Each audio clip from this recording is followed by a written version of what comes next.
네, 우리나라 속담에 몸이 10냥이면 눈이 9냥이다라는 말이 이제 있습니다.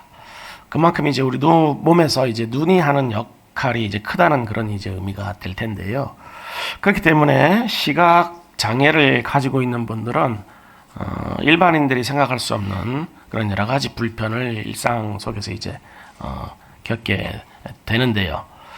특별히 이제 익숙하지 않은 곳을 평소에 잘 다니는 곳은 이제 이렇게 별 이렇게 어려움 없이 다니시는데 처음 가는 곳이나 익숙하지 않은 곳을 이제 갈 때는 자신을 안내해줄 그런 이제 도움의 손길이 이제 필요하지요.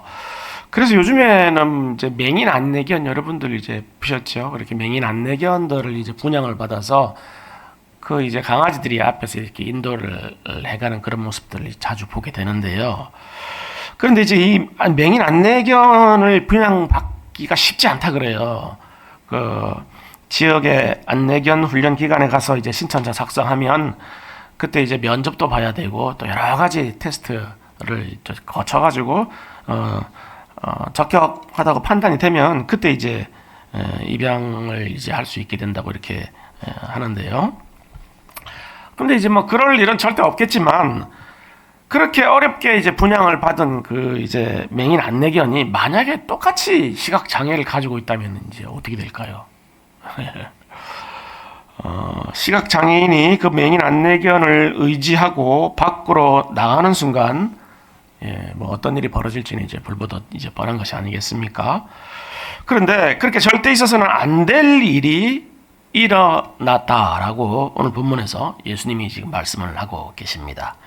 바리새인과 서기관들이 그들의 이제 전통을 만들어 가지고 그것을 핑계로 오히려 하나님의 계명을 범하는 모습을 두고 그들을 이제 소경에 이제 빗대어서 말씀하신 것이죠.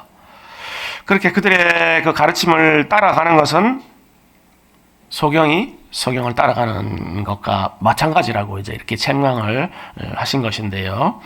그러자 이제 예수님의 제자들은 바리새인들이 예수님의 이러한 책망을 듣고 이제 걸려 넘어져서 예수님에 대해서 이제 앙심을 품고 적대감을 가지게 되었습니다. 이렇게 얘기를 합니다. 그러자 이제 예수님은 이제 그들을 향해서 그냥 둬라 하시면서 성부 하나님께서 심지 않으신 것은 다 뽑힐 것이다. 이렇게 말씀을 이제 하셨는데요. 그러니까 그렇게 하나님의 계명을 따라 살지 않는 바리새인들은 마치 태풍이 오면 뿌리가 깊게 내리지 못한 그런 나무들이 그냥 넘어지는 것처럼 쉽게 넘어지는 것처럼 뽑히게 이제 될 거라는 것입니다. 우리 보통 보면 이제 나무 가로수들을 이제 이렇게 옮겨 심잖아요. 그러면 이제 땅이 완전히 그 뿌리가 내려서 이렇게 단단해지기 전에 옮겨놓은 상태에서 비바람이 세게 치면은 이게 그냥 쓰러져 버리지 않습니까? 그런 상태가 된다는 거죠. 그런데 이제 여기서 우리가 먼저 알 수 있는 것은 이 시각장애가 육체적인 것만 있는 것이 아니라 영적으로도 시각장애가 있다는 겁니다. 그러니까 모든 사람들은 날 때부터 하나님을 볼 수도 없고 하나님을 알 수도 없는 그런 이제 영적인 시각장애 상태라는 것인데요. 그렇기 때문에 모든 사람은 자신이 어디로 와서 어디로 가며 무엇 때문에 왜 존재하는지도 모르는 채 이렇게 맹목적으로 이제 살아갈 수밖에 없다는 것입니다. 그렇게 세상이 추구하는 가치관과 시대 정신에 이제 휩쓸려서 이제 살아갈 수밖에 없다는 거죠. 그렇기 때문에 이러한 시대 정신과 가치관을 거스르는 것은 곧 그 사회를 살아가는데 큰 제약이 따르게 된다는 것을 이제 의미를 하는데요. 그렇게 모든 사람들은 그 시대의 정신과 가치관을 따라서 이제 살게 됩니다. 그러니까 예수님 당시 장로들의 전통과 유전은 유대 사회의 전반을 형성하고 유지하는 그 시대의 정신이자 가치관이었던 것이죠. 그렇다면은 이 시대를 지배하고 있는 그런 시대 정신은 대표하는 시대 정신은 무엇이 있을까요, 여러분? 만무니즘, 그렇죠? 황금 만능주의. 돈이면 무엇이든지 다 된다는 생각으로 모든 삶의 초점이 그냥 돈에 맞춰져 있는 겁니다. 그래서 돈을 벌기 위한 목적으로 이제 살아가게 되는 거죠. 마치 그런 것처럼 당시 유대 사회에서는 그 장로들의 전통이 그 시대 정신인 거예요. 그러니까 오늘 본문에서 예수님이 이제 이렇게 세상의 가치관에 따라서 살아가고 있는 것을 소경에 따라가는 것이다, 이렇게 비교를 하고 있는 겁니다. 그러니까 세상 가치관을 아무 자기 그 주관도 없이, 가치관도 없이 세상 가치관을 따라서, 시대 정신을 따라서 그냥 살아가는 거는 그 가치관이 소경이고, 그 그냥 따라가는 것은, 따라가는 우리도 소경이다, 지금 이렇게 말씀하시는 거예요. 그러니까 이제 소경이 소경을 인도하면 둘 다 망할 수밖에 없는 것처럼, 시대 정신을 따라서 세상이 추구하는 것을 따라서 살면 태풍이 올 때 나무가 뽑히는 것처럼, 그렇게 시련과 역경이 올 때 뽑히게 된다는 겁니다. 그러니까 예수님이 그냥 둬라, 하나님이 심지 않은 것은 뽑힐 거야 라고 말씀하신 것은, 그냥 둬, 시련과 역경이 오면 다 그냥 뽑히게 돼, 다 떠나가게 돼, 그냥 둬, 이렇게 말씀하신 거예요. 그러니까 이제 특별히 예수님이 바리새인과 서기관들에게 이렇게 책망하신 것은, 그들이 스스로는 하나님을 믿는 하나님 나라의 백성들이라고 생각하고 있기 때문입니다. 그러니까 그들이 스스로를 하나님의 백성으로 여기지만 어떻게 합니까? 하나님 말씀대로 살고 있나요? 아니잖아요. 나는 하나님의 선택받은 하나님 나라 백성이고 선민이다라고 유대인들은 생각하지만, 전혀 하나님 말씀대로 살지 않고 세상 가치관에 따라서, 자기들이 만든 전통에 따라서 그렇게 이제 살고 있었기 때문인데요. 그러니까 이제 그들이 세상적인 목적을 이루기 위해서 껍데기뿐인 그런 신앙생활을 하고 있었기 때문입니다. 그래서 예수님이 지금 이렇게 책망을 하고 계신 것인데요. 그렇기 때문에 이런 목적을 가지고 신앙생활을 하면 태풍과 같은 시련이 올 때 여지없이 이제 뽑혀 나가게 된다는 거죠. 그런데 이제 예수님이 뽑혀져 나갈 것이다 라고 얘기하신 것은, 우리 삶에 태풍이 있을 것이라는 것을 전제로 하고 말씀하신 거라는 걸 우리가 알 수 있죠. 바로 여기에 이제 우리의 딜레마가 있습니다. 우리가 사실 하나님 앞에 나온 거는 시련과 역경을 피하려고 나왔잖아요. 너무 힘들어가지고. 그런데 어떻게 됩니까? 하나님께 나왔는데도 여전히 시련이 있고 역경이 있는 것이죠. 하나님께만 나오면 이제 이 모든 어려움들이 다 사라지고 하나님께서 축복해 주실 것이라고 이렇게 우리는 생각하고 하나님께 나오게 되는데요. 그리고 그렇게 나왔는데요. 그런데 이제 어렵고 힘든 시간들이 여전히 있고, 때로는 뭐 더 큰 시련과 역경을 이제 맞이하게 되면서 도저히 뭐 이해할 수 없는 상황이 이제 전개되기도 합니다. 그러니까 하나님을 믿어도 세상에서 하나님을 믿지 않고 살아가는 사람들과 전혀 다를 바 없는 그런 역경들, 그리고 시련들을 똑같이 겪는다는 겁니다. 그렇게 우리는 예배도 드리고 기도도 하고 헌금하고 봉사하고 하는데, 우리가 원하는 것은 계속 얻을 수 없고 문제들은 여전히 해결이 안 되고, 뭐 그런 상황을 계속 이제 반복해서 겪는 거죠. 그러면 이제 어떻게 됩니까, 여러분? 신앙이 뿌리 내리지를 못한 상황이라면 어떻게 됩니까? 아무 소용이 없구나, 예수 믿는 것이. 이런 결론을 내리게 되는 거예요. 그러면서 이제 어떻게 됩니까? 세상으로 이제 돌아가 버리는 거죠. 근데 이제 예수님은 이렇게 시련 앞에서 신앙을 버리고 세상으로 돌아가는 것을 이제 뽑히게 되는 거라고 이렇게 말씀을 하시는 겁니다. 그러니까 그런 시련들로 인해서 신앙을 버리게 된다면 그 모든 신앙생활의 목적이 세상의 가치관들 따라서, 그 시대 정신을 따라서 그 세상 것을 얻고자 했기 때문이라는 것이죠. 그렇기 때문에 뿌리가 뽑히는 것은 역경 때문이 아니라는 거예요. 역경 때문이 아니라 오히려 뿌리가 깊게 내리지 못했기 때문에, 그렇기 때문에 이제 뽑힌다는 건데요. 그러니까 어떤 시련이 있고 역경이 있다 해도 하나님을 떠날 수 있겠습니까?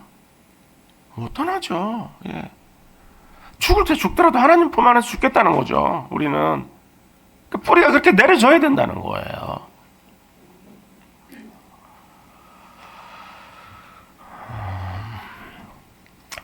그러니까 이런 시련과 역경에도 불구하고 끝까지 인내하고 있는 성도들의 시련을 이제 야고보 사도는 믿음의 시련이다, 이제 이렇게 표현합니다. 그래서 이제 야고보서에서 이렇게 지금 말을 하고 있는데요. 너희가 여러 가지 시험을 당하거든 온전히 기쁘게 여기라. 너희 믿음의 시련이 인내를 만들어내는 줄 너희가 알미라. 인내를 온전히 이루라. 이는 너희로 온전하고 구비하여 조금도 부족함이 없게 하려 함이라. 그러니까 지금 우리가 도무지 이해가 되지 않아서 이게 도대체 뭐지?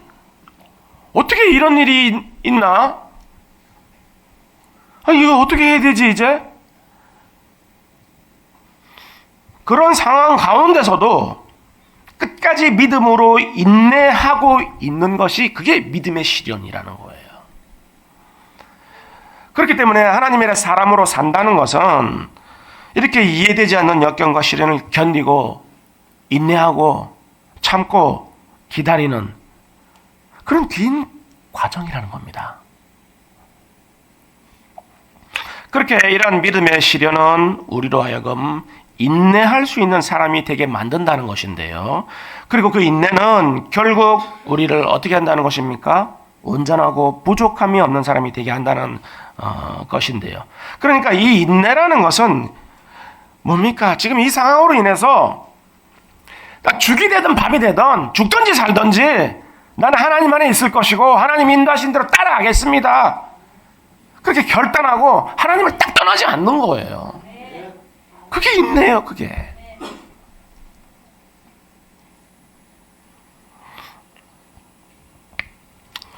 상황은 이해가 되지 않지만 이 모든 것이 하나님께서 나를 사랑하시고 나를 위해서 하나님이 이렇게 허락하신 것이라는 사실을 굳게 믿고 끝까지 인내하는 거예요.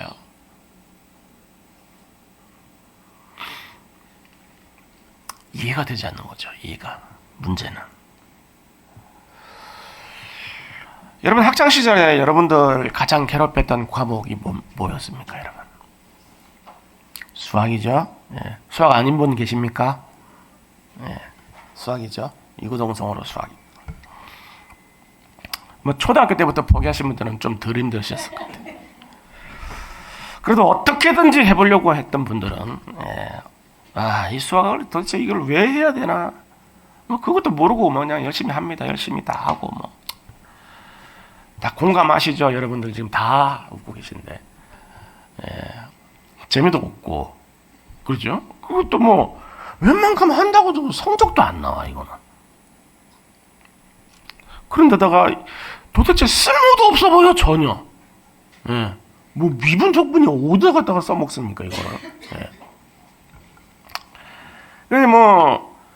졸업하고 나면 더 그게 실감 나잖아요. 졸업하고 나는데 어디 여러분 미분 족분 써먹은 데 있으세요 언제? 모르니까 어디 써먹지도 못하지만. 그러니까 사회생활 하는데 더하기 빼기만 해도 충분하지 않습니까? 계산기 다 있으니까 할 일도 없고. 그러니까 이제 도대체 그 어려운 수학을 뭐 때문에 했나 그 고생하면서 안 해도 마음고생을 하잖아요. 남들 다 잘하는데 나만 못하니까. 도대체 이게 왜 수학을 이렇게 이루고 있느냐 싶은 것이죠. 그런데 이렇게 아무 쓸모가 없어 보이는 수학이 다른 모든 학문을 하는 데 있어서 근간이 된다는 사실을 아는 사람 많지 않아요. 이게 무슨 얘기냐면 그러니까 이런 어려운 수학 과정을 푸는 훈련을 통해서 우리 뇌의 그 가장 깊은 곳까지 활발하게 가동이 된다고 합니다. 그걸 통해서, 그 과정을 통해서. 그래서 이제 그 수학 과정을 푸는 과정을 통해서 우리 뇌가 용량이 커지고 우리 뇌의 능력이 잘한다 그래요. 그러니까 지적 능력을 발달시키는 거죠. 이렇게 수학을 통해서. 네. 그러니까 이제 수학이 모든 학문을 하게 잘할 수 있도록 만드는 기초 역할을 하는 그런 과목인 겁니다. 이 수학이. 그러니까 마치 그런 거죠. 모든 운동의 가장 기초 운동이 뭡니까, 여러분? 근력 운동이잖아요. 웨이트 근력 운동. 뭐 어떤 운동도 다 기초 훈련을 합니다. 그 근력 운동. 근력이 있어야지 다른 운동도 잘 할 수 있기 때문에 마치 그런 과목인 거죠. 지금 수학이. 그래서 여러분 뭐 그런 거죠. 여러분 이런 사람 보죠. 왕기 과목 잘해도 수학 못하는 사람들은 많잖아요. 근데 수학 잘하는 사람이 다른 과목 못하는 사람은 없어요. 그렇죠? 수학 늘 100점 맞는 사람이 가서 나 다른 거 다 틀려도 빵점이야. 나 수학만 100점이야. 이런 사람 없잖아. 수학 잘하는 사람도 다른 과목 다 잘해요. 바로 이 원리인 겁니다. 그러니까. 그래서 끝까지 포기하지 않고 인내하면서 수학을 마스터하면 어떻게 됩니까? 다른 과목도 다 그냥 저절로 되는 거야. 조금만 노력하면 되는. 다른 과목은 공부하는 데 있어서 온전하게 구비되고 부족하면 얻게 되는 거죠. 그런데 이제 이 사실을 물으면 어떻게 됩니까?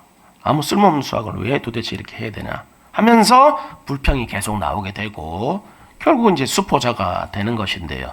그러니까 우리에게 인내가 지금 왜 필요한 것입니까, 여러분?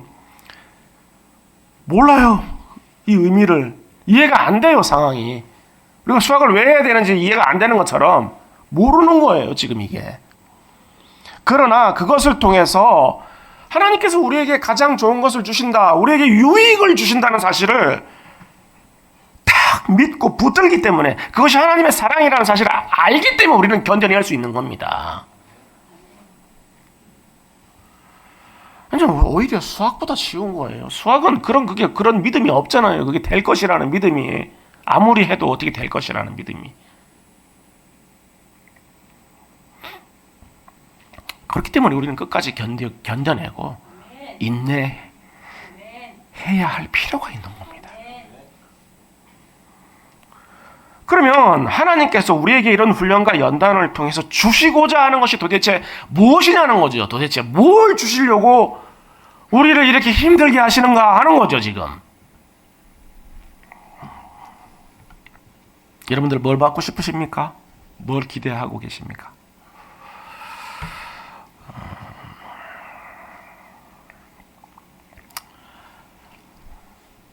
하나님께서 우리로 하여금 어떤 목적을 가지시고 우리를 인도하시는지를 우리가 알게 되면 우리 좌절하지 않을 수 있는데요. 그 목적이 뭐냐는 거죠.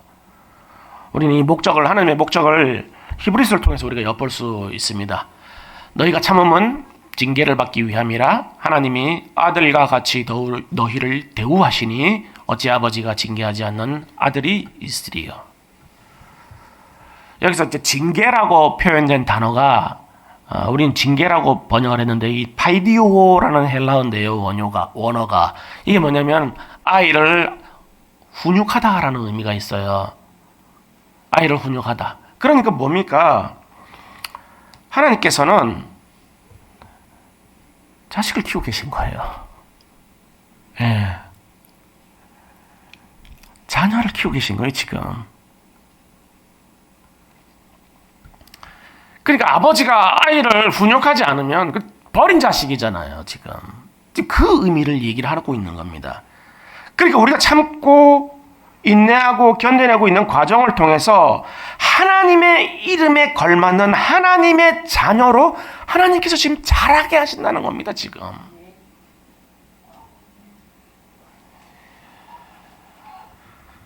여러분, 이 사실이 왜 놀라운 것입니까?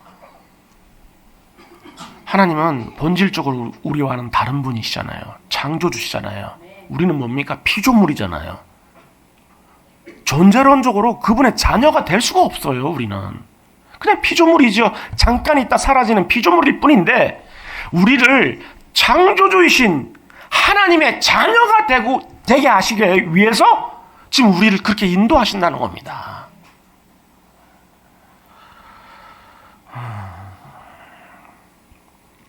그렇게 하나님께서는 영원한 나라를 우리에게 상속해 주시고 그리고 그 나라에서 영원토록 거하게 하실 것이기 때문에 그 나라에 합당한 시민이 되게 하신다는 거예요. 그러니까 여기에 목적이 있는 게 아니에요, 하나님은. 우리는 여기가 다라고 생각되니까 이해가 안 돼, 계속. 이게 뭐냐는 거지, 이게.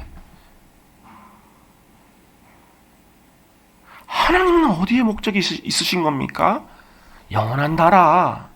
잠깐 있다가 사라질 이 나라가 이 땅이 아니라 영원한 나라에 목적을 두고 계신 거예요. 영원히 걸 그곳에 합당한 사람이 하나님의 닮은 사람이 되게 하시겠다는 겁니다. 그게 누구라는 거예요? 하나님 닮은 사람이라는 거죠. 왜요? 그 나라는 하나님의 나라니까.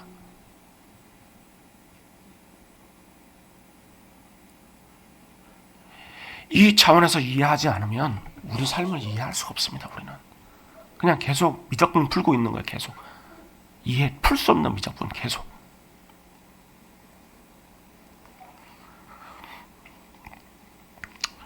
여러분, 북한은 탈북자들이 이제 그냥 우리나라에 와서 딱 살게 하면 살 수 있을까요? 살 수 있을까요? 못 삽니다. 3개월을 이제 적응 기간을 준다 그래요. 그래서 이제 하나원에서 3개월 동안 우리나라 문화도 가르치고 뭐 다 지하철 타는 법, 버스 타는 법 뭐 다 적응할 수 있도록 가르치는데 3개월 가지고 되겠습니까? 우리 평생 살아도 적응 지금도 적응을 못 해가지고 헤매고 사는데. 그래서 이제 견디질 못해가지고 뭐 돌아가신 분도 계시고 다시 재입국하시는 분도 계시고 못 견디는 걸 적응이 안 돼가지고. 그러니까 근데 지금 우리나라가 아무리 지금 뭐 어려운 상황이라고 해도 북한보다도 못하겠습니까? 아니잖아요. 아무리 좋은 곳이라도 아무리 자유가 주어지고 좋은 곳이라도 여기서 적응을 할 수 있어요. 적응을 해야지 살 수 있잖아요, 여기에. 우리나라 사람처럼 의식 구조가 바뀌어야 되고 생활 습관이 바뀌어야 되는 거잖아요.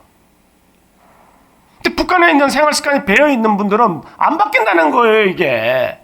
그러니까 아무리 하나님 나라가 좋은 나라라도 그 나라에 적합한 사람, 합당한 사람이 되지 않으면 그것이 우리에게 좋은 나라가 될 수가 없는 거죠. 하나님은 그 나라에 합당한 사람을 빚어가신다는 거예요, 지금. 이 땅의 삶을 통해서.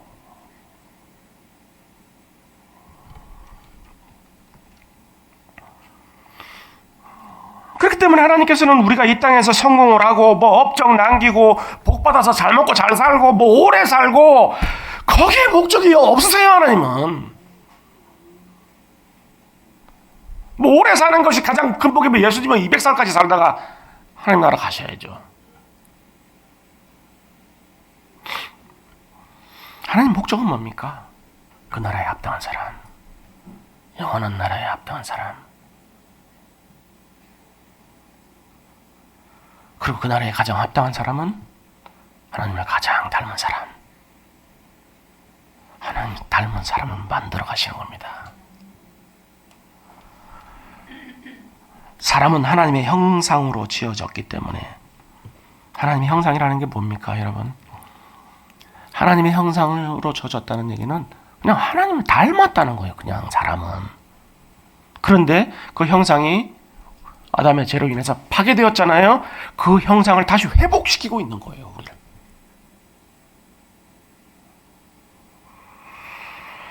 그런데 이제 우리는 날 때부터 원수의 자식으로 태어나서 이 땅이 다인 것처럼 하고 살아가기 때문에 그게 싫은 거죠. 싫어요, 그게. 하나님이 우리한테 이렇게 인도하시는 게 싫어요. 그냥 제발 좀 내버려 두세요. 나 좀 내 마음대로 살다가 망할 때 망하더라도 좀 제발 좀 나 좀 내버려 두세요. 그 소리가 절로 나오는 거 그냥 계속. 내버려 두면 어떻게 될까요, 하나님께서? 우리나라 여객기 사고 소식 전해진 지 며칠 지나지도 않았는데 또 미국에서 너무나도 끔찍한 사실 사건이 전해졌는데요. 근데 이제 거기에 피겨 선수, 우리나라 선수가 타고 있었잖아요. 진아한이라고. 이제 16살 다 했는데 입양되었대요. 그런데 이제 그 어머니가, 미국인 어머니가 이 아이를 데리고 그 스케이터 미국 국가대표 선수 만들려고 얼마나 애를 썼겠습니까? 근데 그 어머니하고 그 딸하고 같이 이제 사고를 당했는데 그 훈련을 다 견뎌낸 거잖아요, 그 아이도. 그 어머니도 그 아이하고 숙식을 같이 하면서 미국 전역을 다니면서 그 아이 하나 키워내려고. 그게 부모 마음 아닙니까? 입양되었다고 해가지고 그냥 네 마음대로 살아라. 내가 입양은 해줬으니까 네 앞으로 네가 살 길은 네가 개척해서 네 마음대로 살아라. 내가 밥은 줄게. 그게 부모입니까? 그런 마음으로 입양하면 안 되잖아요. 그래서 우리 하나님이 우리 그냥 두시지 않는다는 겁니다. 나는 하나님 자식 안 할래요. 그 얘기죠. 그냥 두란 얘기는. 근데 자식은 부모가 미워서 나는 엄마 아버지 싫어 그렇게 할 수 있지만 부모는 그렇게 할 수 없는 거예요. 어떤 부모가 자식을 그냥 냅다 팽개치고 포기할 수 있습니까? 그래서 하나님은 우리를 절대 포기 안 하시는 겁니다.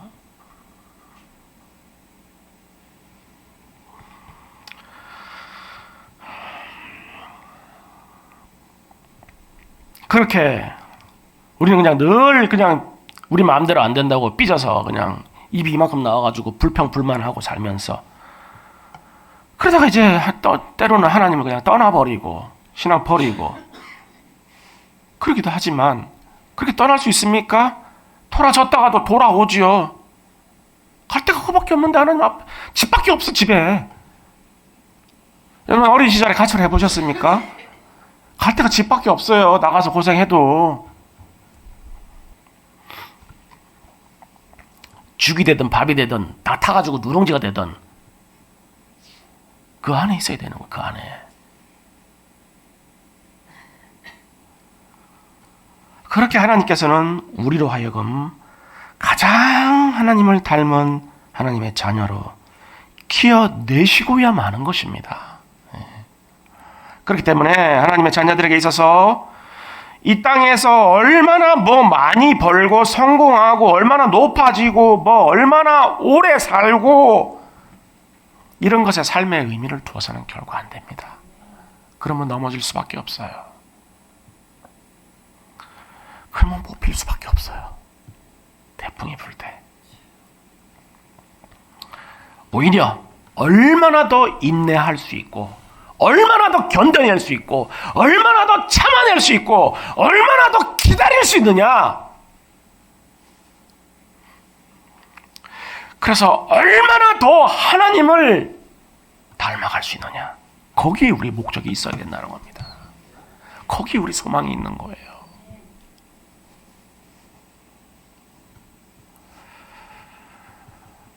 참을 일 생기시면 견뎌내야 될 일 생기시면 와, 나 진짜 하나님 자녀 맞네. 딱 그렇게 생각하시면 돼요. 하나도 참을 일이 없으면 걱정하셔야 돼요. 오히려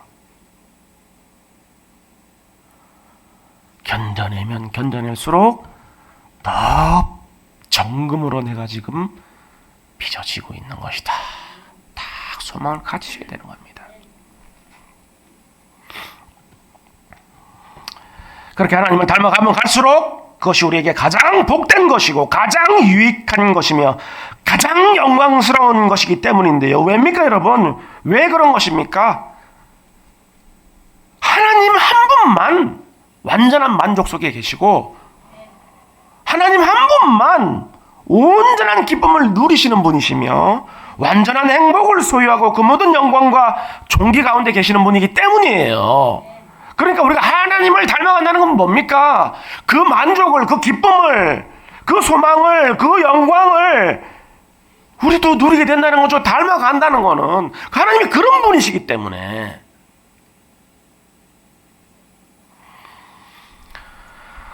그렇기 때문에 인간이 완전한 만족과 기쁨, 그런 행복을 누릴 수 있는 유일한 길이 뭐예요, 여러분? 하나님 닮아가는 거야. 유일한 길이.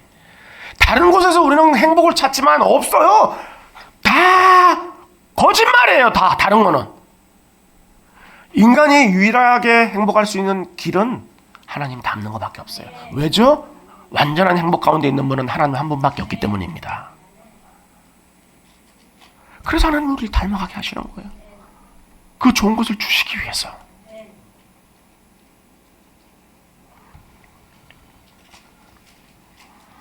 그래서 야고보서가 아까 전에 우리가 읽은 바대로 인내가 우리로 하여금 온전하게 구비하여 부족함이 없게 만든다고 했는데요. 그러니까 우리를 애워싸고 있는 이 모든 상황들, 환경들, 처지, 형편 뭐 이런 것들을 우리나라 상황, 지금 심지어 전 세계 상황, 이 모든 것들을 도구와 수단으로 해서 어떻게 하신다는 겁니까? 우리를 단련하고 연단하신다는 겁니다.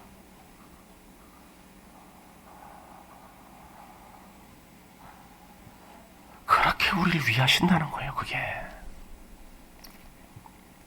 그러므로 이러한 하나님의 인도하심을 우리는 인정하고 우리 삶 가운데 있는 그런 어려움들 견뎌내고 인내할 수 있어야 하는 것입니다.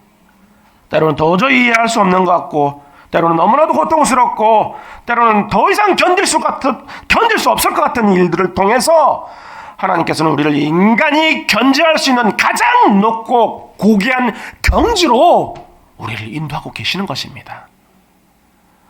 그렇습니다. 하나님께서는 이렇게 우리 자신을 하나님의 자녀답게 키워내시기 위해서 하나님의 모든 역량과 열정과 시간과 마음을 쏟아붓고 계시는 거예요.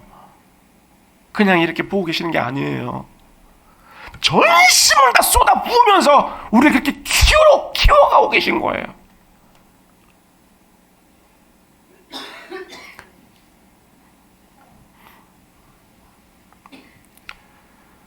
우리가 자녀들한테 쏟는 정성과 시간, 열정이 하나님이 우리한테 쏟으시는 거에 비하면 아무것도 아닙니다. 우리 본능이에요. 그냥 우리는 그거는.